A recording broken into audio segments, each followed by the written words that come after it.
Welcome back to the New School OBGYN podcast, a podcast in women's health, but for everyone. Our goal is to promote good, reliable knowledge because the source of your information matters. My name is Schmit. I have Dr. Valieva with me again. Hello.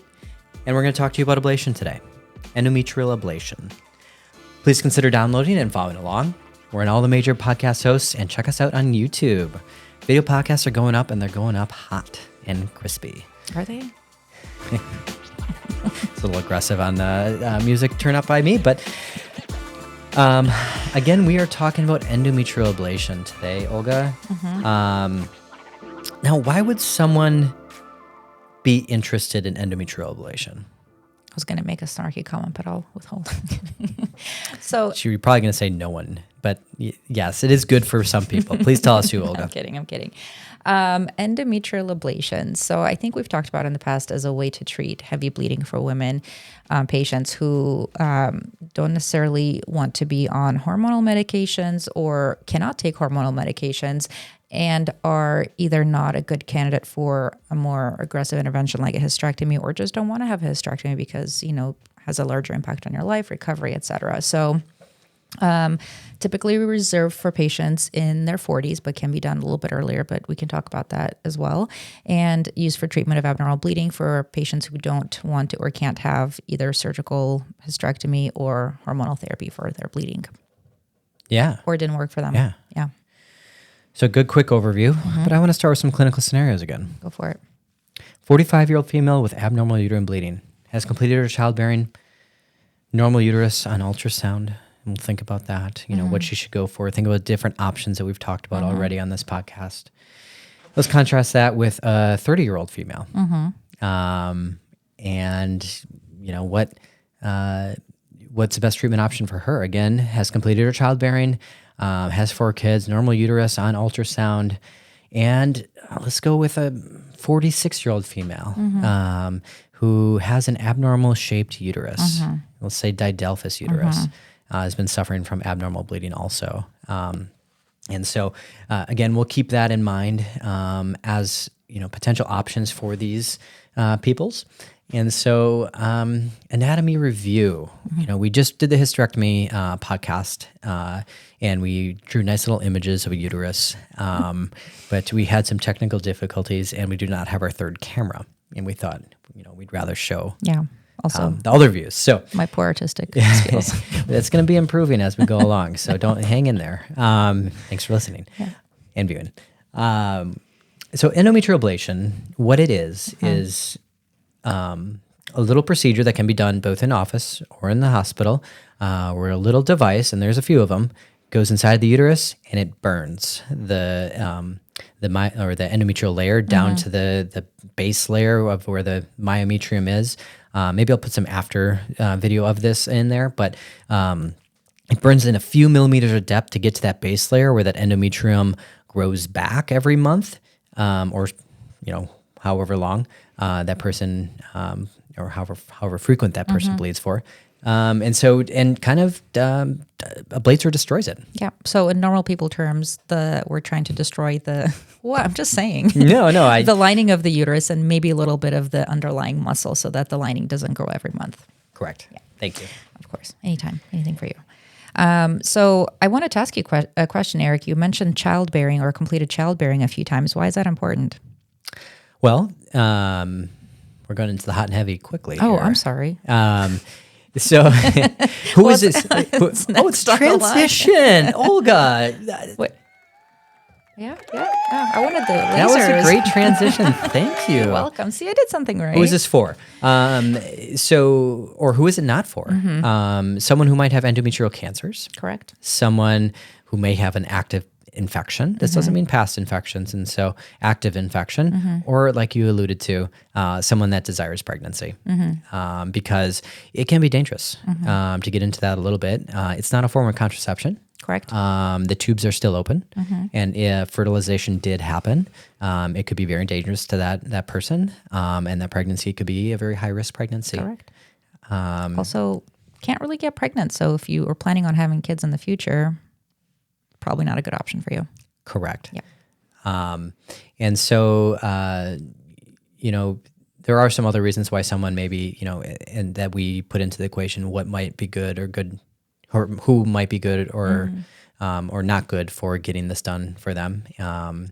And so there are certain syndromes, or if again, the uterus is abnormal shape because the way that this procedure is done, and we'll talk about this in a little bit, the uterus kind of needs to be somewhat normal, not a lot of big fibroids, normal cavity. So that's something that we need to watch out for. And then you mentioned the cancer aspect of that. So if somebody has an active cancer, obviously it's not a treatment for cancer. And also people who are at a high risk of developing uterine cancer. So people who either have a genetic condition that predisposes them to more or any kind of uterine cancer, or people that have different lifestyle factors that increase their risk of cancer. Endometrial cancer, yeah.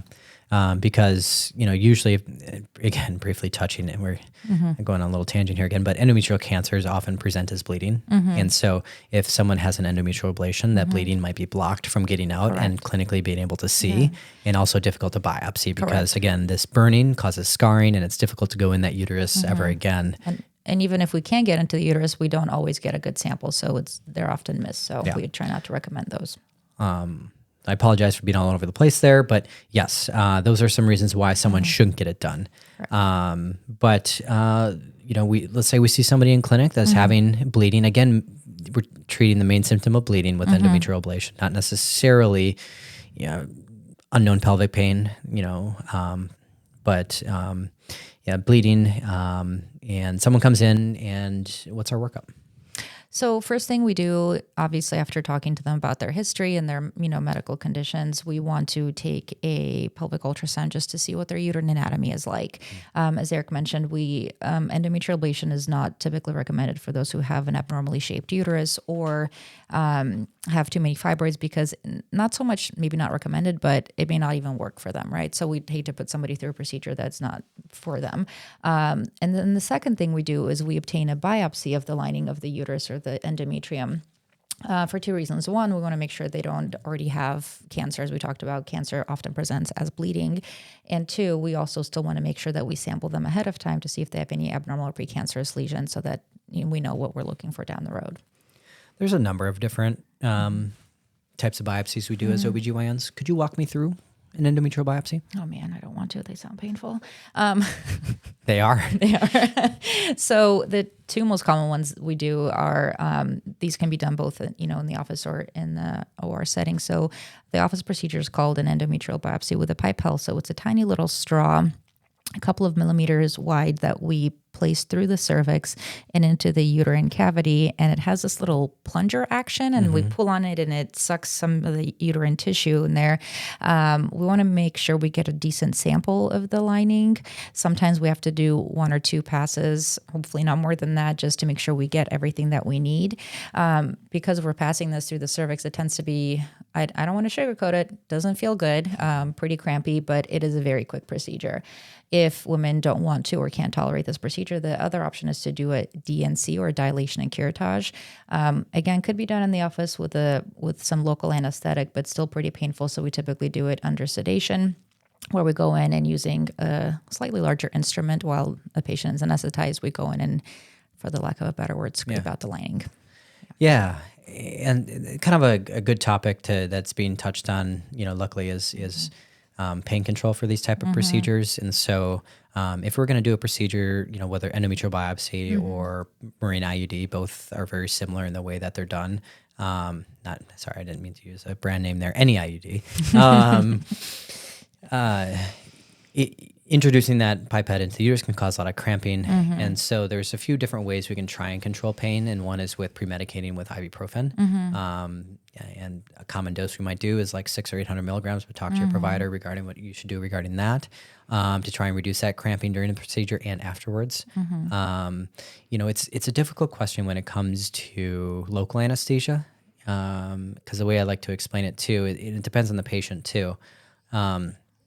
Because if someone's, for example, just from experience-wise, and I think you could probably attest to this too, if someone has kids before, a few vaginal deliveries, and they're coming in and we have to do this biopsy, usually that's a patient that's usually more tolerated well in versus someone, let's say, who's past menopause and the cervix is a little tighter, or someone very young who hasn't had kids yet. Not that we do many biopsies in that population, but and so the person that's had kids before, sometimes injecting that numbing medicine is more painful than the procedure itself. Right. And so it's kind of I always have the conversation with patient. There is that option for pain control, but it might be more painful than the procedure itself. And it takes longer than the procedure itself. Yeah. Right. The procedure, once that pipette goes in, is about 5 seconds, give or take. And so it's a conversation and a hot topic when it comes to the online, and the social medias, as far as making sure women are getting good pain control with their procedures, because in the past that wasn't always a consideration. So it is a point that's important to us, but we just, have those conversations on what's the best option for that patient. Right. Yeah. And for some patients who just don't tolerate pelvic exams too, there's an option of using slightly more pain medication, like a little bit more aggressive, or than just going to the OR. And that's okay too. I don't want, patients to ever feel bad about not being able to tolerate an exam in the office. Yeah. And so the patient, could get a stronger pain medicine or an anti-anxiety medicine before it. Some offices have options of things like nitrous oxide as an anesthetic. But in-office procedure-wise, there's not many other options. Yeah. So, okay. Well, let's say we think somebody's a good candidate for ablation. They have a normal-sized uterus. Everything looks good. And the biopsy is obviously benign, no cancer cells. Let's talk a little bit about the different types of procedures and the procedure themselves. You want to go? No, I don't want to. Okay, I'll go ahead. So briefly, there are different types of devices we can use for this. There was this other device. It's called a resectoscope. Don't need to know this for any reason. Some people do use it, and it's good, but it's more user dependent. And so over the years, they're coming out with these other devices, which it's kind of an easier process and does more of a whole burn versus like slowly rolling something on it. And so there's a few different options, and it honestly doesn't matter too much. I think as long as whatever your surgeon prefers as their option is the right option. And so, sometimes if someone comes to me and is like, oh, I want, this option, it's like, well, we're really good with this option. We have this option, and they're all very somewhat similar in their profiles. So, so generally how we do it, I'll let you take over. Okay. So some people, not everybody does this, but I typically like to also include a hysteroscopy with this procedure, just so, yes, we have an ultrasound, but ultrasound is never perfect. So I like to take a look at the cavity myself, just to make sure we're not missing something like a small fibroid or a polyp that maybe the ultrasound didn't catch. So I'll put in the camera, distend the uterine cavity with fluid, take a look around. And if we need to, then we can do a diffuse shaving of the endometrial layer just to thin it out as much as we can. If there's any abnormal structures or anything that we need to resect ahead of time, that's a good time to do it. Again, not everybody does this. Some people just go in and do the procedure, but, plus or minus, I think you do the hysteroscopies as well, right? I think most people. Yeah. I like to do the hysteroscopy for the same reason. Yeah. So we already have the measurements of the uterus on the ultrasound, but we also like to take the measurements while we're in the OR. So we measure the length of the cervix, and then we measure the length of the uterine cavity, just so that we know what we're doing. I should back up a little bit. So the type of ablation that Eric and I typically do is the radiofrequency type of ablation. Yeah. So there are several different types. So radiofrequency, I would say, is probably the most commonly done now. There are variable rates of improved bleeding control depending on the type of procedure. Some of the other types include freezing the uterine cavity, using heated fluid or hydrothermal ablation to burn the lining of the uterus, and then also vapor. Yeah. I mean, they're fine. They don't typically tend to work as well. And I don't know if you've ever done any of those. They take a long time. Yeah. As far as the efficiency and highest rate of getting somebody to no bleeding. Correct. The radiofrequency is the most commonly done. So we take measurements of the uterus, and then we put in the radiofrequency device, deploy it, usually depending on the uterus and the shape size. It probably takes about 1 to 2 minutes to do that. And then I like to look back again. I don't know if you do the same thing. It just gives me joy to see that uterine lining dead. I don't know why. Probably something wrong with me. Not everybody does this as well, but for me, I just like to make sure that I got the uterus the way that I'm supposed to. So Yeah. I Yeah, would say all in all, maybe 10, 15 minutes altogether with equipment set up. It's a very quick procedure. This is the nice thing about ablation and why it's a good option is because it's so easy. The risks of the procedure are so low. You know, we briefly to touch on the risk. Anytime you're doing hysteroscopy or pushing something into the uterus, there's always a chance of accidentally poking a small hole in the muscle, you know, but that's less than 1% of the time. And it heals on The risk its own, of the bleeding is minimal to none for this procedure. The risk of infection, 1%. There is one thing I like to talk about patients about to be very clear when I'm discussing ablation versus other options with them is the risk of continued cramping afterwards. And so the way that I like to explain this procedure, or it's called post-ablation tubal ligation syndrome, is you're closing off all of the exits for blood of the uterus. And so where the tubes are, where the cervix is, because that's getting scarred, because it's getting burnt. And so if by chance the ablation doesn't get an area perfectly, or by chance the body heals that one specific area over time and the bleeding tries to happen, and it's just in the uterus, it can't get out, that can cause some pretty significant cramping.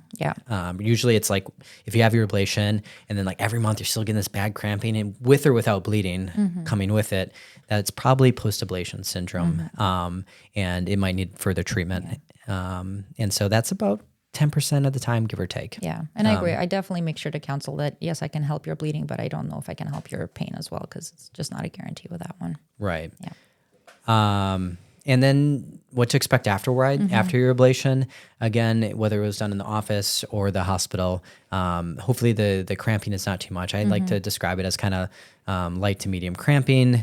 Usually my patients, and I'm assuming yours too, are not going home in a lot of pain after this procedure. No, typically not. But I mean, I always say, like, if you've had a burn hurt, right? And now you burn your uterus, the neighbors are going to be a little upset too. So you might have a little bit more pelvic cramping than your typical inflammation, right? So depending on patient's pain tolerance, some are okay with just ibuprofen, some may need some light narcotic level medication. But again, everybody's different. But typically patients are home the same day, maybe a few days of cramping, discharge, spotting, but pretty quick recovery, pretty quick to back to normal life, about 24 hours post anesthesia if they got general anesthesia. Yeah. There might be the recovery varies a little bit. Some people might say, after 24 to 40 hours, you're good to go. Some might be a little more conservative on the restrictions for a week or two. It's hard to say, but it's not going to put you down long. You can return to your normal life, hopefully very quick after this. Absolutely. That's the big benefit. We'll keep that in mind. Also, something I'm very clear with patients and ablation is that it's not a guarantee to take away all your bleeding. 100%. And it's actually probably a lower percentage than what you think. Amenorrhea rates or no bleeding rates after the ablation are probably around 40-ish%, maybe up to 50 in some people that are close to menopause.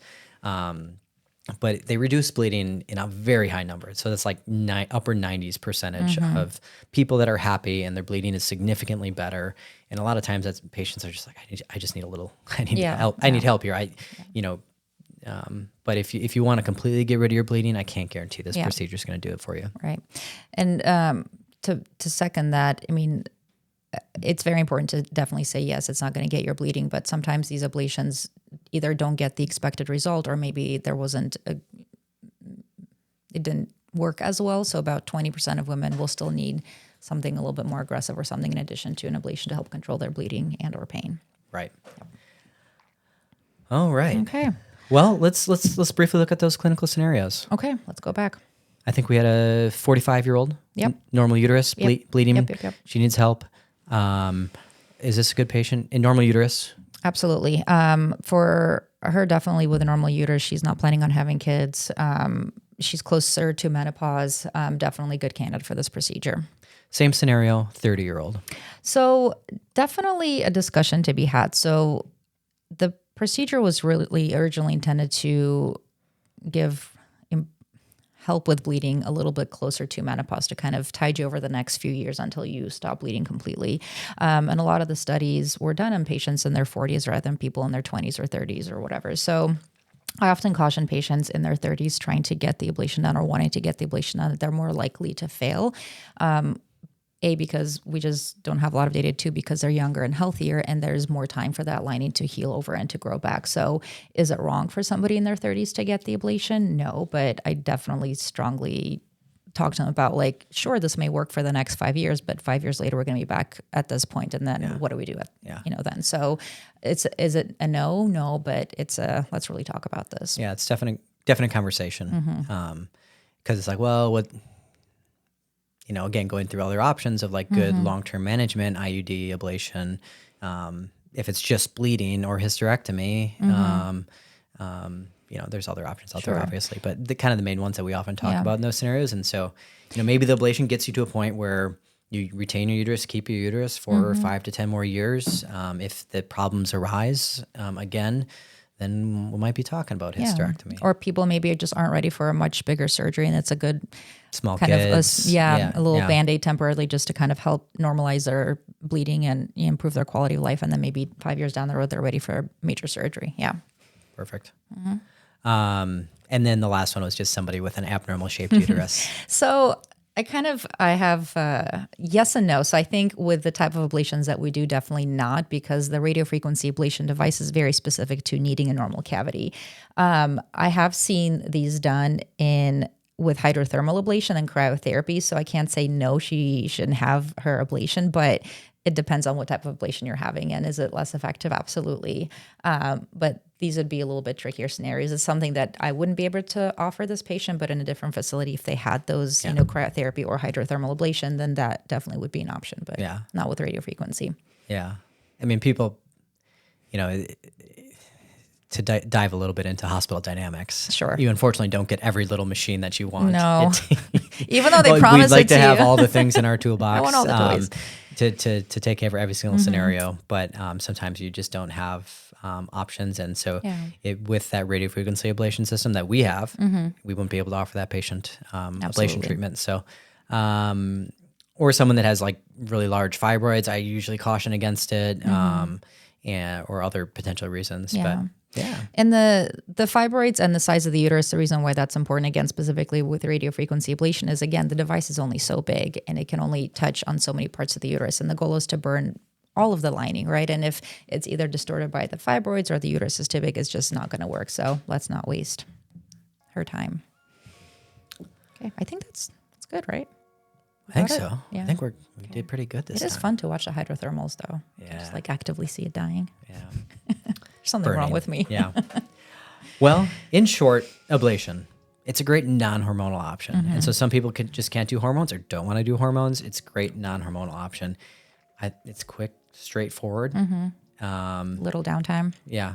Can be done in the office or their operating room. Depends on your place a little bit. Quick recovery, and you go back to your everyday life very soon. But it does have its limitations. It's not for everybody. And so that's where the conversation comes in the clinic. All right. Anything else you want to add? No, I think we're good. Happy January. My music wasn't working. Happy January. Happy New Year, everybody.